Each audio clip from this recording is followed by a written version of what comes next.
Dari sidang Mahkamah Konstitusi tidak seperti biasanya karena agenda hari ini adalah kehadiran 4 menteri untuk memberikan keterangan di depan sidang Mahkamah Konstitusi atas perselisihan PHPU. Untuk beberapa video ke depan, saya tidak akan bawakan dengan secara riang gembira karena ini perlu keseriusan dan perlu disimak supaya kita lebih mengerti apa sebenarnya peran masing-masing dari keempat menteri ini terhadap bansos yang dicurigai oleh pasangan 01 dan 03. Sekarang simak dari Menteri PMK Muhadjir. Pada hari ini saya sebagai Menteri Koordinator Bidang Pembangunan Manusia dan Kebudayaan Republik Indonesia akan menyampaikan butir-butir penting berkenaan dengan program-program pemerintah, khususnya yang berkaitan dengan penanganan kemiskinan dan perlindungan sosial.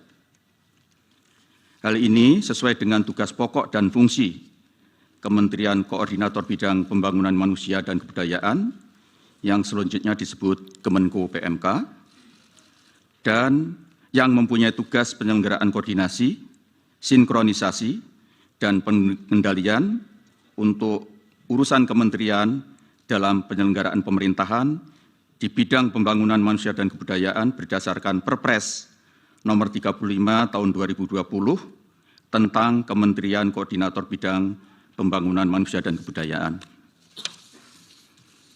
Tugas Kemenko PMK tersebut dilaksanakan untuk memberikan dukungan pelaksanaan inisiatif dan pengendalian kebijakan berdasarkan agenda pembangunan nasional dan penugasan Presiden. Sementara itu, fungsi dari Kemenko PMK diantaranya ialah 1. Melakukan koordinasi dan sinkronisasi perumusan, penetapan, dan pelaksanaan kebijakan kementerian dan lembaga. 2. Melakukan pengendalian pelaksanaan kebijakan kementerian atau lembaga. 3. Pengelolaan dan penanganan isu yang terkait dengan bidang pembangunan manusia dan kebudayaan. 4. Pengawalan terhadap program prioritas nasional dan kebijakan yang diputuskan oleh Presiden dalam sidang kabinet. Yang Mulia Ketua dan anggota Majelis Hakim Konstitusi, berdasarkan hasil survei sosial ekonomi atau Susenas Maret 2023 yang dilakukan oleh Badan Pusat Statistik atau BPS, angka kemiskinan nasional mencapai 9,36%. Sementara target RPJMN tahun 2020-2024 ditetapkan sebesar 6,5 sampai dengan 7,5%. Agar target dapat terpenuhi, diperlukan pendekatan kebijakan khusus melalui berbagai program di kementerian dan lembaga dan pemerintah daerah. Sementara itu, untuk kemiskinan ekstrim, kita harus terus mengupayakan agar target 0% berdasarkan Inpres nomor 4 tahun 2022 dapat terwujud pada tahun 2024 dan mudah-mudahan target tersebut dapat tercapai, mengingat program penghapusan kemiskinan ekstrim sudah mencapai angka 1,12% pada Maret 2023. Perlu kami sampaikan yang mulia, pada Maret 2022, kemiskinan ekstrim masih berada pada angka 2,04%, berarti capaian dalam 1 tahun terakhir sebesar 0,92%. Ketua dan anggota Majelis Hakim Konstitusi yang kami muliakan, perhitungan angka kemiskinan di Indonesia adalah menggunakan pendekatan pengeluaran. Dengan pendekatan tersebut, menghasilkan garis kemiskinan secara nasional sekitar 554.458 per kapita per bulan. Dengan komposisi garis kemiskinan makanan sebesar 408.522 atau 74,21%, dan garis kemiskinan bukan makanan sebesar 141.936 atau 25,79%. Maka dengan demikian dapat kami simpulkan bahwa faktor pembentukan kemiskinan, kami ulangi, faktor pembentuk kemiskinan di Indonesia 3/4-nya adalah komoditas pangan. Selain itu, BPS menyebutkan bahwa rata-rata rumah tangga miskin di Indonesia memiliki 4,71 orang anggota rumah tangga. Dengan demikian, besarnya garis kemiskinan per rumah tangga secara rata-rata adalah sebesar 2.592.657 per rumah tangga miskin per bulan. Oleh karena itu, untuk menjaga daya beli kelompok masyarakat miskin, terutama komoditas pangan menjadi sangat penting. Begitu juga dengan memberikan bantuan bahan pangan langsung melalui program-program bantuan sosial dan bantuan pangan cadangan pangan pemerintah atau CPP.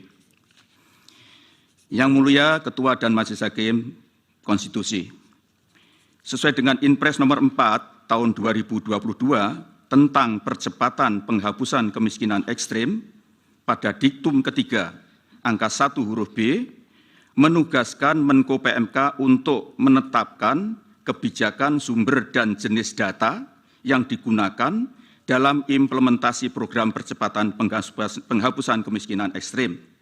Dan angka 1 huruf C, mengkoordinasikan penyiapan data penerima dengan nama dan alamat atau by name by address sasaran penghapusan kemiskinan ekstrim bersama Kementerian Sosial, Kementerian Dalam Negeri, Kementerian Desa, Pembangunan Daerah Tertinggal dan Transmigrasi, Badan Kependudukan dan Keluarga Berencana Nasional, Kementerian Perencanaan Pembangunan Nasional atau Badan Perencanaan Pembangunan Nasional, dan Badan Pusat Statistik. Adapun upaya menurunkan kemiskinan menjadi 7,5% dan penghapusan kemiskinan ekstrim menjadi 0% pada tahun 2024 dilakukan melalui 3 strategi, yaitu mengurangi beban pengeluaran keluarga miskin, meningkatkan pendapatan keluarga miskin, dan mengurangi jumlah kantong-kantong kemiskinan. Ketiga strategi tersebut harus dilakukan secara bersama-sama, serempak, saling melengkapi dan berkelanjutan, dan berkesinambungan, baik oleh pihak pemerintah pusat, pemerintah daerah maupun non-pemerintah, yaitu akademisi, swasta, masyarakat, dan lain-lainnya.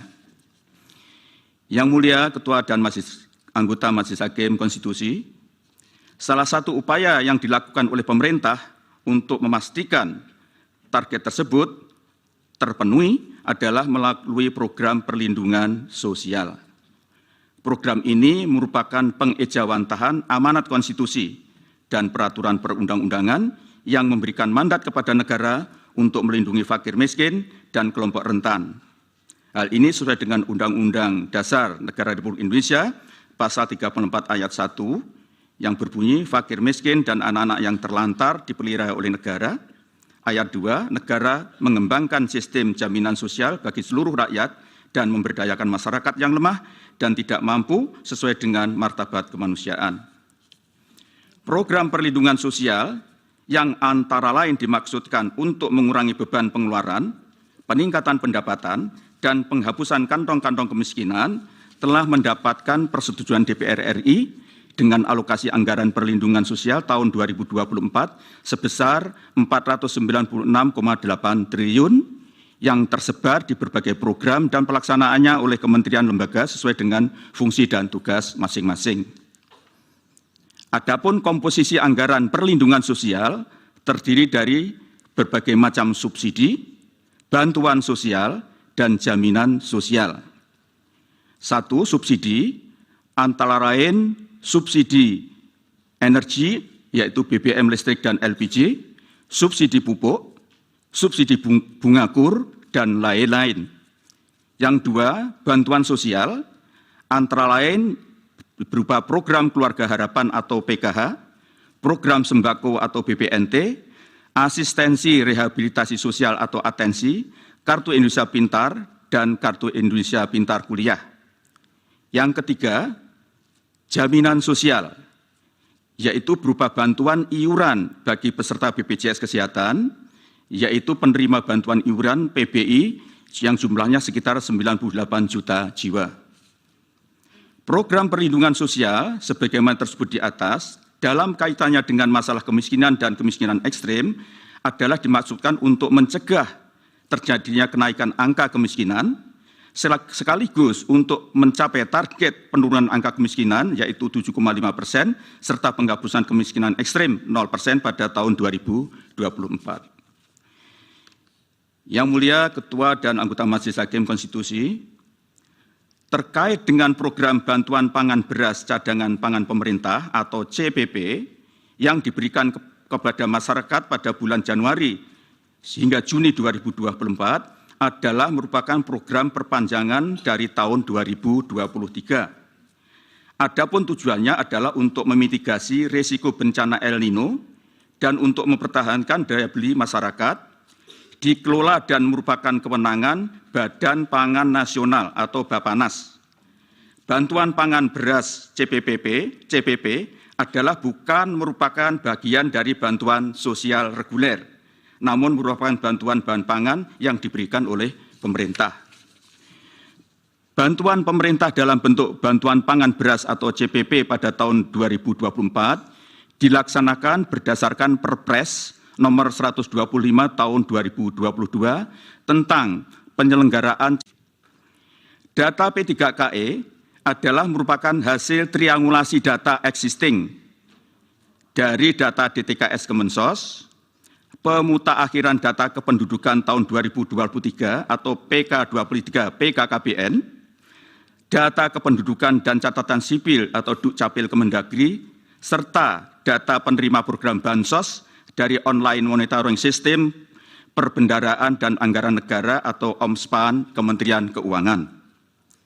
P3KE adalah basis data yang berisi informasi yang memiliki peringkat kesejahteraan lebih dari 80% keluarga atau penduduk di Indonesia. Data P3KE juga telah digunakan oleh 25 kementerian dan lembaga dan seluruh pemerintah daerah untuk berbagai program percepatan penghapusan kemiskinan ekstrem sesuai dengan Inpres nomor 4 tahun 2022 sebagaimana yang telah kami sebutkan di atas. Bantuan sosial dan bantuan pemerintah lainnya antara lain bantuan pangan beras CPP, bantuan pangan stunting, adalah merupakan program pemerintah yang tidak dikhususkan pada satu kementerian tertentu dan memerlukan koordinasi lintas sektoral. Yang Mulia Ketua dan anggota Majelis Hakim Konstitusi, selanjutnya mengenai keterlibatan kami dalam penyaluran bantuan sosial maupun penyaluran bantuan pangan beras CPP adalah sesuai dengan tugas Kemenko PMK yang diatur dalam Perpres nomor 35 tahun 2020, yaitu melakukan koordinasi, sinkronisasi, dan pengendalian penyelenggaraan pemerintahan di bidang pembangunan manusia dan kebudayaan, di mana bantuan sosial adalah merupakan bagian yang tak terpisahkan dari tugas pokok dan fungsi Kemenko PMK sesuai dengan Permenko PMK nomor 4 tahun 2020 tentang organisasi dan tata kerja Kemenko PMK. Pelaksanaan tugas tersebut dimaksudkan untuk memberikan dukungan pelaksanaan inisiatif dan pengendalian kebijakan berdasarkan agenda pembangunan nasional dan penugasan Presiden. Untuk keperluan tersebut di atas, kami melakukan berbagai kunjungan kerja guna memastikan bahwa pelaksanaan penyaluran bantuan sosial reguler maupun bantuan pangan beras CPP berlangsung sebagaimana yang diharapkan. Adapun pemilihan wilayah kunjungan kerja ditentukan melalui beberapa pertimbangan, di antaranya keadaan tingkat kemiskinan ekstrim, tingkat prevalensi dan angka stunting, faktor geografi dan demografi masyarakat, serta kondisi pelaksanaan bantuan sosial maupun bantuan pemerintah lainnya di lokasi tersebut, termasuk bagaimana inisiatif pemerintah daerah dalam melaksanakan strategi penanganan kemiskinan serta masalah pembangunan manusia dan kebudayaan pada umumnya. Khusus dalam kaitannya dengan pemantauan bantuan pangan beras CPP dilakukan untuk memastikan ketersediaan bahan pangan tersebut di gudang Bulog dan memastikan bantuan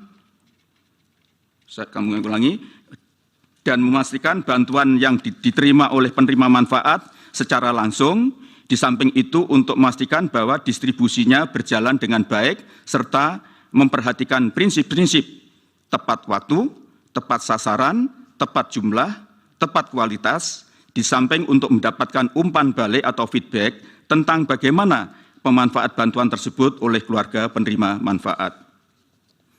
Yang mulia Ketua dan anggota Majelis Hakim Konstitusi, kami memahami apabila tugas dan fungsi kami untuk mengkoordinasikan, mensinkronkan, dan mengendalikan pelaksanaan program di lapangan kemudian dikait-kaitkan dengan pesta demokrasi beberapa waktu yang lalu. Namun perlu kami tegaskan bahwa pelaksanaan program-program tersebut di atas sudah direncanakan sejak awal untuk mencegah terjadinya kenaikan angka kemiskinan dan sekaligus untuk menurunkannya, serta menghapus kemiskinan ekstrem sebagaimana yang telah kami paparkan di atas.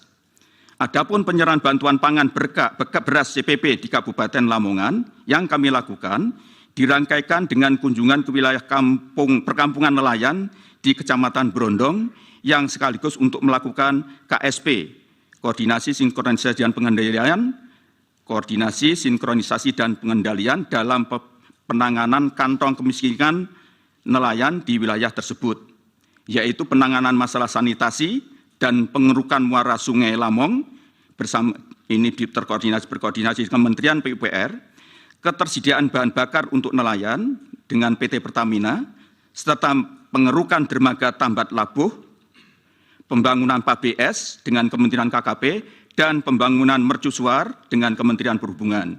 Yang semua itu terkait erat dengan tugas koordinasi, sinkronisasi, dan pengendalian oleh Kemenko PMK. Adapun Kabupaten Berau adalah termasuk salah satu kabupaten yang relatif baik dalam upaya pengentasan kemiskinan ekstrem. Oleh karena itu, perlu untuk dilakukan kunjungan kerja guna memastikan program-program pemerintah pusat dan program pemerintah daerah saling bersinergi sehingga dapat menjadi contoh bagi daerah lainnya. Dalam kunjungan tersebut di atas, kami memanfaatkan sekaligus untuk menyerahkan bantuan pangan beras secara simbolik, serta melakukan dialog dengan pemerintah daerah, stakeholder, keluarga stunting, serta keluarga miskin ekstrem untuk mendapatkan umpan balik atau feedback. Yang mulia, Ketua dan anggota Majelis Hakim Konstitusi, semua yang kami lakukan adalah dalam rangka koordinasi, sinkronisasi, dan pengendalian atau KSP terhadap apa yang telah diputuskan dalam rapat-rapat yang kami selenggarakan, yang perlu kami koordinasikan, sinkronisasikan, dan kendalikan lebih lanjut di lapangan. Demikian yang dapat kami sampaikan. Semoga Yang Mulia Ketua dan anggota Majelis Hakim Konstitusi berkenan. Atas perhatian dan perkenan Ketua dan anggota Majelis Hakim Konstitusi yang kami muliakan, kami ucapkan terima kasih. Wassalamualaikum warahmatullahi wabarakatuh. Itulah tugas dan fungsi Menteri PMK selama ini yang dicurigai menyalurkan bansos, padahal seharusnya bansos itu disalurkan oleh Mensos. Pemikiran 01 dan 02 mindsetnya selalu begitu. Nah, mudah-mudahan setelah mendapat keterangan dari Pak Menteri langsung, kita menjadi tahu. Mudah-mudahan bermanfaat. Wassalamualaikum warahmatullahi wabarakatuh. Cayo.